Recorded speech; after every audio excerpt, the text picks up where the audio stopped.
Bom dia, meus amados. Hoje eu gostaria de compartilhar com os irmãos o estudo bíblico do texto de Gênesis, capítulo 32, dos versos 22 ao 32. E nós intitulamos esse estudo como sendo Jacó luta com o anjo no Val de Jaboque. E aí a gente vai fazer um breve estudo e depois retirar algumas lições para a nossa vida prática a partir desse texto. Mas antes, vamos ler esses versículos. Gênesis 32, dos versos 22 ao 32, nos diz assim: Jacó passa o val de Jaboque e luta com o anjo. E levantou-se aquela mesma noite, e tomou as suas 2 mulheres, e as suas 2 servas, e os seus 11 filhos, e passou o val de Jaboque. E tomou-os, e fê-los passar o ribeiro, e fez passar tudo o que tinha. Jacó, porém, ficou só. E lutou com ele um varão, até que a alva subia. E vendo que não prevalecia contra ele, tocou a juntura de sua coxa. E se deslocou a juntura da coxa de Jacó, lutando com ele. E disse: Deixa-me ir, porque já a alva subiu. Porém ele disse: Não te deixarei ir, se não me abençoares. E disse-lhe: Qual é o teu nome? E ele disse: Jacó. Então disse: Não se chamarás mais o teu nome Jacó, mas Israel, pois como príncipe lutaste com Deus e com os homens e prevaleceste. E Jacó lhe perguntou e disse: Dá-me, peço-te, a saber o teu nome. E disse: Por que perguntas pelo meu nome? E abençoou ali. E chamou Jacó o nome daquele lugar Peniel, porque dizia: Tenho visto a Deus face a face, e a minha alma foi salva. E saiu-lhe o sol quando passou a Peniel, e manquejava da sua coxa. Por isso, os filhos de Israel não comem o nervo encolhido que está sobre a juntura da coxa, até o dia de hoje, porquanto ele tocara a juntura da coxa de Jacó no nervo encolhido. E para a gente entender melhor esse texto, meus irmãos, é importante a gente entender quem foi Jacó. Eu acredito que a maioria dos irmãos já conhece essa história, porque é uma história bem conhecida. Jacó, ele era neto de Abraão, filho de Isaac e de Rebeca. E quem quiser conhecer melhor essa história, é importante também ler Gênesis capítulo 25. Então, lá em Gênesis capítulo 25, a Bíblia diz que quando tinha 40 anos, Isaac se casou com Rebeca, porém Rebeca era estéril, ela não podia gerar filhos. E então aquele casal começou a clamar ao Senhor, a orar ao Senhor pedindo filho. E Deus atendeu àquelas orações e concedeu àquele casal não só um filho, mas dois filhos gêmeos, Esaú e Jacó. Então, a história de Jacó começa aí em Gênesis capítulo 25. E a Bíblia relata que no momento em que Rebeca pariu aqueles meninos, o primogênito, o que nasceu primeiro, foi Esaú. Jacó nasceu depois, segurando o calcanhar do seu irmão. E esse fato de Jacó ter saído segurando o calcanhar do seu irmão é muito simbólico, porque significa que Jacó queria enganar, trapacear o seu irmão. É tanto que Jacó, o nome Jacó, significa é, enganador, né? E é interessante a gente entender que naquela época, naquele tempo, era muito importante ser o primogênito, porque era o primogênito, era o filho primeiro, né, o filho primogênito que seria o sucessor dos pais, o líder da família. E nesse caso de Jacó, daqueles dois irmãos, Jacó e Esaú, quem seria esse primogênito? Quem teria a bênção do pai? Quem seria o líder, o chefe que sucederia o pai? Seria Esaú e não Jacó. Então, Jacó segura o calcanhar de Esaú simbolicamente, né, mostrando que ele era trapaceador, que ele tinha um caráter, digamos assim, dúbio, um caráter que precisava ainda ser moldado, mudado, transformado por Deus. E ao longo de sua vida, Jacó assumiu alguns comportamentos e atitudes que fizeram jus ao seu nome de enganador. Por exemplo, na passagem relatada em Gênesis capítulo 27, que descreve quando Jacó rouba a bênção de seu irmão Esaú. A Bíblia afirma que Isaac, quando já estava velho, cego e sabia que estava próxima à sua morte, ele chama Esaú para abençoá-lo. Aquela bênção era um direito do filho primogênito, do filho mais velho, era um direito de Esaú. Então Jacó, ele se passa por Esaú e rouba-lhe aquela bênção. E a Bíblia diz que Esaú era peludo e Jacó não. Então Jacó pega uma roupa de pelos, se veste e engana o seu pai se passando por Esaú e roubando-lhe a sua bênção. E a sequência dessa história, meus irmãos, está em Gênesis capítulo 27, a partir do verso 30, que a Bíblia relata que Esaú, quando descobriu que foi enganado por Jacó, ele ficou tremendamente magoado com Jacó e tentou matá-lo.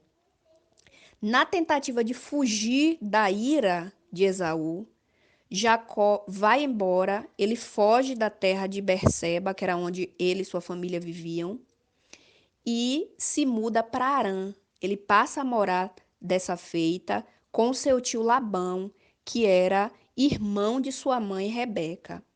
Então, a partir do capítulo 28 de Gênesis, a Bíblia relata a história de Jacó nessa nova terra, na terra de Harã, onde ele passou a viver longe de sua mãe, de seu pai, do seu irmão, na tentativa de fugir da ira do seu irmão Esaú.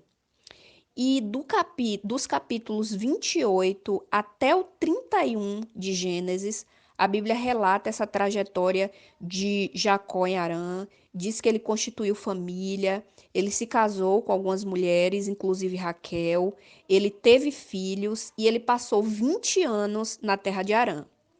E a Bíblia relata alguns problemas, algumas questões que Jacó, algumas situações que Jacó passou na terra de Harã, até que ele desejou voltar para sua casa 20 anos depois, voltar para sua terra, a terra de Berseba. E essa história de seu retorno para casa, para sua terra, está lá relatada em Gênesis capítulo 31.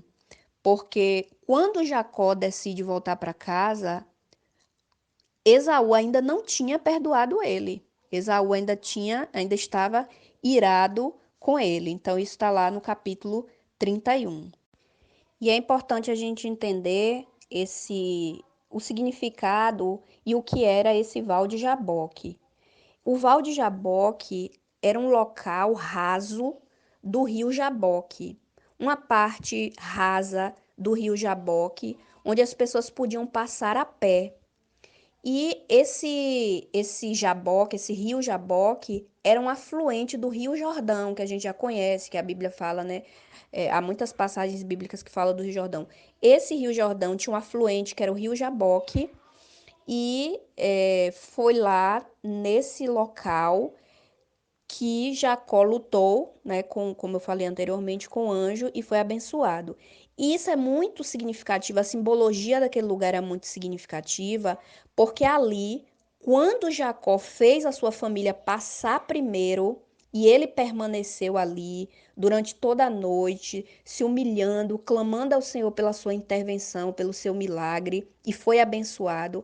Aquilo ali era importante porque significava um momento decisivo na vida de Jacó.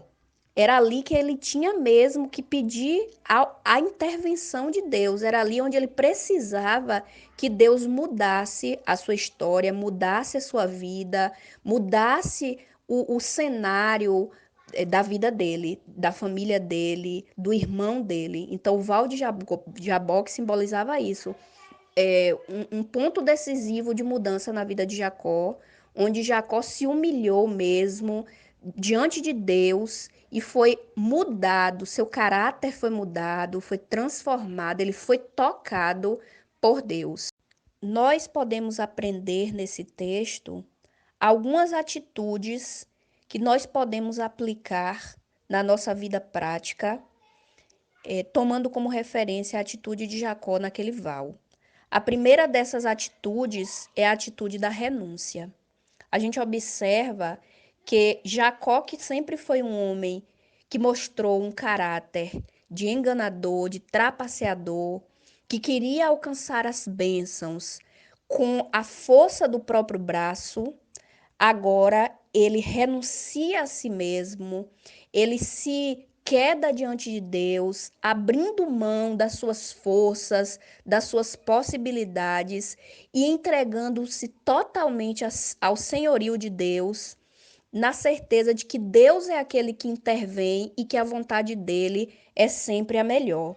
Então, renunciar é deixar voluntariamente a posse, abrir mão, recusar os nossos direitos, as nossas possibilidades, entender que quem faz todas as coisas, quem pode todas as coisas, é Deus. Então, se a gente fizer um autoexame nessa manhã, o que é que a gente precisa renunciar?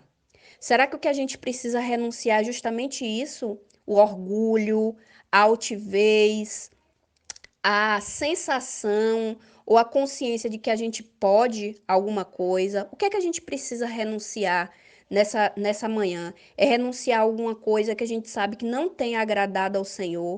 O que é que a gente precisa renunciar para que o senhorio do Senhor, para que a vontade do Senhor, que é boa, perfeita e agradável vontade, prevaleça nas nossas vidas?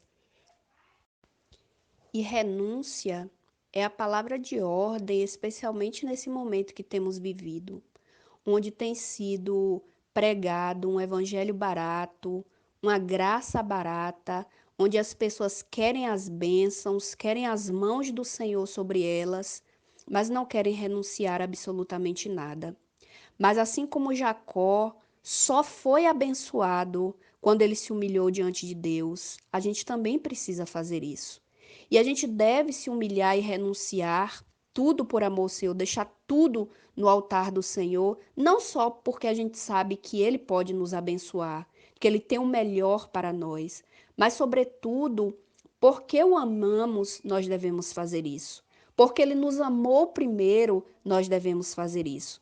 Então, que nessa manhã seja uma manhã de renúncia, que a gente possa renunciar relacionamentos que a gente sabe que não agrada ao Senhor, não tem agradado o Senhor nas nossas vidas, que a gente renuncie comportamentos, que a gente renuncie vontades, que a gente renuncie projetos, planos que temos feito, que a gente sabe que não tem agradado ao Senhor, que a gente deixe tudo diante do altar do Senhor e clame a Ele e clamemos a Ele com o coração quebrantado, que não seja feita a nossa vontade, mas a vontade dele, o querer dele, os planos, projetos e propósitos dele sobre nós, na certeza do que a Bíblia nos promete, de que a vontade do Senhor, os pensamentos do Senhor são infinitamente mais altos do que os nossos. Por isso que nessa manhã haja renúncia na vida de cada um de nós.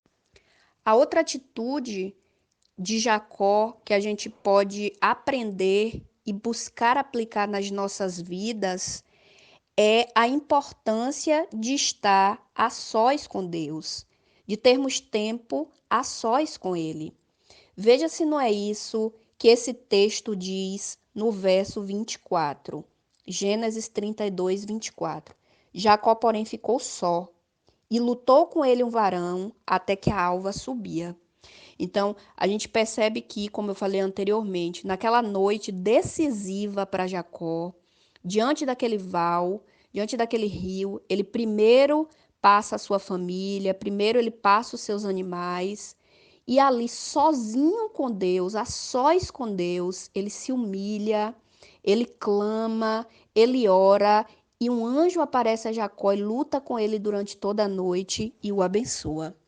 Então, a Bíblia, além desse texto, a Bíblia traz vários outros exemplos, várias outras passagens em que pessoas, quando se colocaram a sós com Deus, em oração, buscando intimidade, buscando a face de Deus, tiveram encontros tremendos com o Senhor. Por exemplo, Moisés esteve sozinho com Deus no Sinai, onde ele pôde ter uma experiência íntima com o Senhor. Isso está lá em Êxodo 19, versos 19 e 20. Elias estava a sós com Deus na caverna quando Deus falou com ele. 1 Reis, capítulo 19, versos 8 ao 18. Jesus ficou a sós com o Pai no Getsemane orando. Mateus 26, 36 ao 39. A mulher adúltera ficou a sós com Jesus. João 8, 9 a 11. Então, esses textos e tantos outros mais, bem como essa passagem, né, que a gente está estudando de Jacó, são muito claras ao dizer da importância, ao mostrarem acerca da importância de tirarmos tempo a sós com Deus para desenvolvermos nossa intimidade com Ele. É impossível nós adquirirmos maturidade cristã, intimidade com Deus, a gente conhecer a voz de Deus, a gente aprender mais acerca dele, se a gente não tirar tempo em oração com ele, nos derramando diante dele, colocando diante do altar dele nossas fraquezas, debilidades, necessidades, sonhos, e também colocando diante dele, entregando a ele a nossa adoração, nosso amor, nosso louvor. Então, tempo a sós com Deus é importantíssimo para toda aquela pessoa que quer ter mais conhecimento de Deus, mais intimidade com Deus. É como outra vez eu falei, numa das pregações, que foi uma palavra que eu ouvi, que Deus falou fortemente ao meu coração. Crente cresce para baixo. Crente cresce quando se prostra, se queda diante de Deus em oração, em tempo mesmo de investimento em oração, em busca da face de Deus, aí sim a gente cresce. Então, que cada um de nós nessa manhã anseie de Deus, da parte de Deus, que cada um de nós busque mesmo colocar em prática vida a sós com Deus, tempo de investimento em adoração e oração na presença do Senhor. Uma outra lição que a gente aprende com esse texto, que Jacó teve e que a gente precisa também trazer para as nossas vidas, é o fato de que diante de Deus nós precisamos ser sinceros, verdadeiros e transparentes. Veja se não é isso que fica muito claro no capítulo 32, verso 27, que nos diz assim: E disse-lhe, o anjo dizendo para Jacó: Qual é o teu nome? E ele disse: Jacó. Então a gente observa que Jacó, ele não quis maquiar que ele era. Ele não quis se colocar diante do Senhor como algo que ele não era. Mas se Jacó expressava quem ele era, enganador, ele era alguém que tinha um caráter que de fato precisava ser tratado, ser mudado pelo Senhor. É assim que ele se coloca diante de Deus. Ele é como se ele se prostrasse diante do Senhor e dissesse: Senhor, eu sou assim. Até aqui eu tenho sido enganador, até aqui eu tenho sido alguém que trapassa, que quer sempre ter vantagens, mas eu quero ser mudado. E no verso 28, a resposta daquele anjo, a resposta do Senhor para Jacó é: Não se chamarás mais o teu nome Jacó, mas Israel, pois como príncipe lutaste com Deus e com os homens e prevaleceste. E é preciso a gente entender que naquela época o nome era muito significativo para a pessoa. Então, se o nome Jacó expressava o caráter enganador de Jacó, agora o nome dele passava a ser Israel, o príncipe, aquele que lutou e prevaleceu, né? Então, Deus mudou naquela hora, Deus mudou naquele instante o caráter, a história de Jacó, mudou a identidade dele. Ele não mais seria Jacó, mas Israel. Ele não mais seria enganador, mas ele seria um homem de Deus, um homem que de fato viu a Deus face a face. Então, que nessa manhã nossa atitude também seja essa. A gente tem que se colocar diante de Deus, confessando quem nós somos. Se nós temos tido comportamentos, atitudes, relacionamentos, motivações que a gente sabe que não agrada ao Senhor, que nessa manhã seja uma manhã de confissão, que a gente se quede diante dele, diante de Deus, dizendo quem nós somos de fato, mas ao mesmo tempo pedindo a Deus que, assim como ele fez com Jacó, que mudou a história, mudou a identidade, mudou o caráter, mudou a personalidade de Jacó e fez dele do homem enganador a um homem agradável diante dos olhos do Senhor, que a gente também peça que o Senhor nos toque e nos transforme, que hoje seja um dia de mudança e de transformação nas nossas vidas. E a última lição que podemos tirar desse texto, acerca do comportamento de Jacó e que precisamos também pôr em prática na nossa vida, diz respeito à perseverança de Jacó em buscar a sua bênção diante do Senhor.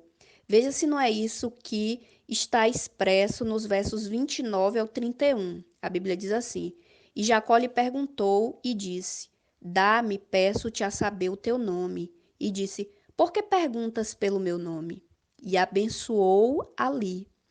E chamou Jacó o nome daquele lugar Peniel, porque dizia: Tenho visto a Deus face a face, e a minha alma foi salva.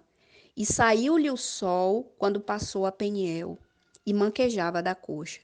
Então a gente observa que Jacó, a alma de Jacó foi salva, ou seja, ele alcançou a vitória diante de Deus durante a luta que durou toda a noite. A Bíblia fala que o sol saiu quando ele foi abençoado.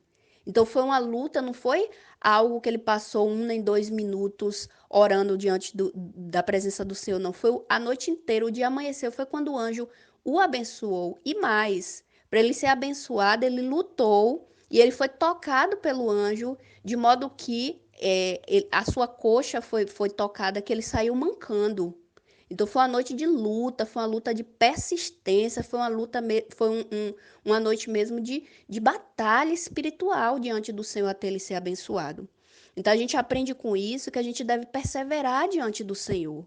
Eu não sei qual é o pedido, qual é a luta que cada um de vocês tem enfrentado, se é algo que você tem esperado há muito tempo, se é um casamento, se é uma porta de emprego, se é a salvação de um ente querido, se é alguma resposta, se é algum livramento, se é para que o Senhor afaste algum pensamento, alguma tentação, eu não sei. O que eu sei do ponto de vista bíblico, nesse texto aqui que a gente leu, é que se isso for vontade de Deus, se o propósito que a gente tem colocado diante de Deus está dentro da vontade dele, a gente pode perseverar, a gente não deve desistir, porque cada oração, cada lágrima, cada momento de espera, cada humilhação, cada situação que a gente tem vivido não é vã diante do Senhor. No tempo certo, o Senhor agirá em nosso favor, assim como ele fez na vida de Jacó. É como a Bíblia diz: só um pouquinho de tempo e o que há de vir virá e não tardará. Então, que a gente aprenda a ser perseverante no Senhor, que a gente aprenda a esperar no Senhor e a confiar nele a despeito de todas as circunstâncias que estão ao nosso redor. E para concluir, eu só quero ler aqui uma breve conclusão desse estudo, que diz assim: Jacó entrou no val de Jaboque à noite, cheio de problemas, de dúvidas e incertezas. Ali ele teve um encontro decisivo com Deus. Entrou no vale como Jacó, lutou com persistência e de forma sincera e saiu como Israel, mudado, transformado e feliz. Deus quer fazer isto por nós. Novo nome, novo coração, vida transformada, abençoada e feliz. Então, que o Senhor continue abençoando cada um dos irmãos e que o Espírito Santo de Deus complete a sua palavra na vida e no coração de cada um de nós. Deus nos abençoe. Amém.